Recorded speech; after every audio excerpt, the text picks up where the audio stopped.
இன்றைக்கி வந்து மண் பாத்திர கடைக்கு வந்திருக்கோம். ஆழியாருக்கு போகிற வழியில் இந்த கடை இருக்குது.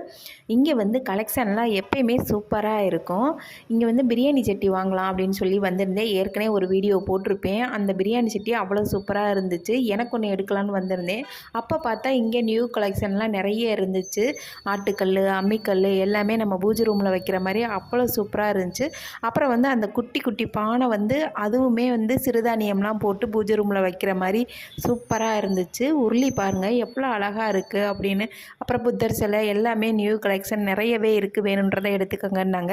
எனக்கு அந்த பிரியாணி பானை வேணும் அப்படின்னு சொல்லி அடம் பிடிக்கவும், இல்லைங்க வரல, பிரியாணி பாத்திரம் வந்தால் நான் சொல்கிறேன் அப்படின்னு சொல்லிட்டு ஃபோன் நம்பர் கொடுத்துருந்தாங்க. சரி ஓகேன்னு வந்ததுக்கு ஒரு வடச்சட்டியும் அந்த குட்டி சட்டியும் எடுத்துகிட்டு வந்துட்டு ஒரு நைட் ஃபுல்லாக தண்ணியில் போட்டு வச்சுட்டேன். இது பழக்கப்படுத்த வேண்டான்னே சொல்லி விட்டாங்க. இருந்தாலும் ஒரு நாள் வடித்த தண்ணி வச்சு யூஸ் பண்ணோம் அப்படின்னா சூப்பராக இருக்கும்.